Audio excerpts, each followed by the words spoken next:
Hey,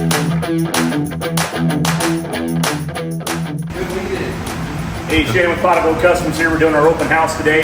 We got the whole place open. We got our badass cars out. We got our good big block blonde beer hanging out too. We do this every year. We just open the place, let everybody kind of cruise through it, see what we do in person, so you can see how the metal work goes and the product we produce and the quality and everything else. But more importantly, it's fun. We just hang out with a bunch of friends. We got some cars that we've built in the past that have come back, come hang out with us for the open house. Real good time.